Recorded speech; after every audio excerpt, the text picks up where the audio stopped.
Thank God for this opportunity to worship the Lord with the saints here. ഇവിടെയുള്ള വിശുദ്ധന്മാരോട് ചേർന്ന് കർത്താവിനെ ആരാധിപ്പാൻ സന്തോഷമുള്ള വിവരം സഭയെ അറിയിച്ചുകൊള്ളും. We are gathered in the name of our Lord.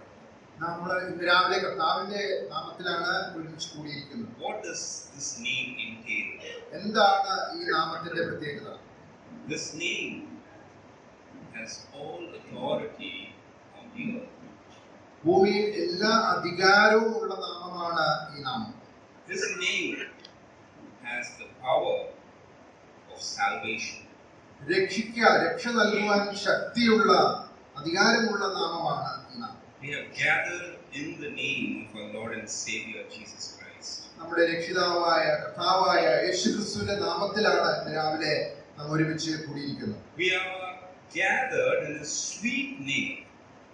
ആ മാധുര്യമുള്ള നാമത്തിലാണ് നാം ഒരുമിച്ച് കൂടിയിരിക്കുന്നത്. We are not here in a fear, a status of fear, but we are here to worship the sweet name of our Lord Jesus Christ. ഭയത്തോടു കൂടിയല്ല, പിന്നെയോ ആ മാധുര്യമുള്ള നാമത്തിൽ നാം ഒരുമിച്ച് കർത്താവിനെ ആരാധിക്കുവാനായിട്ട് കൂടിയിരിക്കുകയാണ്. Why has this name become sweet to us? എന്തുകൊണ്ടാണ് ഈ നാമം നമുക്ക് മാധുര്യമുള്ളതായി തീരുന്നത്? We have experienced His love, His mercy, and His grace. നാം അവന്റെ സ്നേഹവും അവന്റെ കൃപയും അവന്റെ കരുണയും അനുഭവിക്കുന്ന ദൈവജനമാണ്. Let's turn our attention to Acts chapter 4 verse 12, and here it talks about the name of our Lord. അപ്പോസ്തലപ്രവൃത്തി 4-ാം അധ്യായത്തിന്റെ 12-ാം വാക്യത്തിൽ ഈ നാമത്തെക്കുറിച്ച് നാം ഇങ്ങനെ വായിക്കുന്നു: മറ്റൊരുത്തനിലും രക്ഷയില്ല, നാം രക്ഷിക്കപ്പെടുവാൻ ആകാശത്തിന് കീഴിൽ മനുഷ്യരുടെ ഇടയിൽ നൽകപ്പെട്ട വേറൊരു നാമവുമില്ല. The apostles stood in the midst of the Jewish crowd and they were able to boldly proclaim this name, and they were able to say there is salvation in no one else. തന്റെ കേൾവിക്കാരായ യഹൂദന്മാരെ അവർ ഒരുമിച്ച് കൂടിയിരിക്കുമ്പോൾ അവരോട് അപ്പോസ്തലൻ വളരെ ശക്തമായി പറയുകയാണ്, മറ്റൊരുത്തനിലും രക്ഷയില്ല. There is no salvation. മറ്റൊരുത്തനിലും രക്ഷയില്ല. What a great statement is this. എത്രയോ ഗൗരവമുള്ള ഒരു വാക്കാണ്. We who have believed in this name for salvation, രക്ഷയ്ക്കായിട്ട് ഈ നാമത്തിൽ വിശ്വസിച്ചവരായ നാം, and to know that there is no one else who can provide the salvation. രക്ഷ നൽകുവാനായിട്ട് വേറെ ആരുമില്ല എന്നുള്ള ആ ഒരു ബോധ്യം, no human effort, no religious leader, no amount of good deeds can provide a salvation. മാനുഷികമായ എന്തെങ്കിലും അധ്വാനങ്ങളോ സൽപ്രവർത്തികളോ ഒന്നും നമുക്ക് രക്ഷ നൽകുവാനായിട്ട് ഉതകുന്നതല്ല. Salvation is in the name of Jesus. കർത്താവായ യേശുക്രിസ്തുവിന്റെ നാമത്തിൽ മാത്രമാണ് നമുക്ക് രക്ഷ ലഭിക്കുന്നത്. The name that provides redemption to all mankind. മനുഷ്യവർഗത്തിന് വീണ്ടെടുപ്പ് നൽകുന്ന നാമം. And there is no other name under heaven given among men. ആകാശത്തിന് കീഴിൽ മനുഷ്യരുടെ വേറെ ഒരു നാമവുമില്ല. And here it says among by which we must be saved. നാം രക്ഷിക്കപ്പെടുവാൻ എന്ന് അവിടെ പ്രത്യേകമായിട്ട് എഴുതിയിരിക്കുന്നു. We must be saved. Salvation is not a choice where we can have it as if we want or not. It is a must to enter the kingdom of God.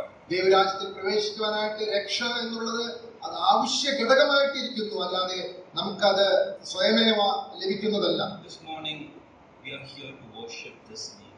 ഈ നാമത്തിലാണ് രാവിലെ നാം ഒരുമിച്ച് ആരാധിക്കുവാനായിട്ട് കൂടി We should remember the name that provides redemption.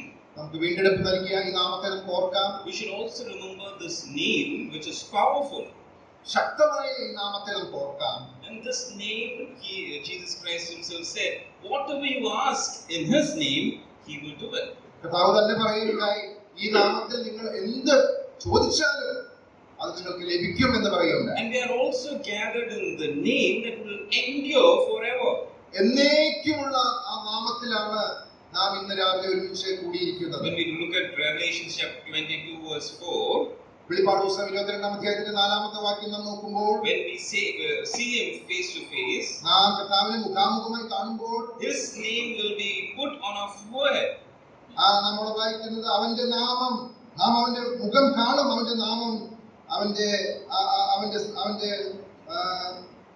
നെറ്റിമേലിരിക്കും എന്ന് വായിക്കുന്നു. We would carry the name of the Lord. നാം കർത്താവായ യേശുക്രിസ്തുവിന്റെ നാമം വഹിക്കുന്നവരായി This morning we are here to worship his name.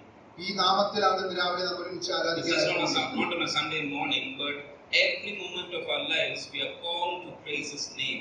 നമുക്കറിയാം ഓരോ ദിവസവും ഓരോ നിമിഷവും ഈ കർത്താവിനെ ആരാധിക്കുവാനായിട്ട് വിളിക്കപ്പെട്ട അവരാണ്.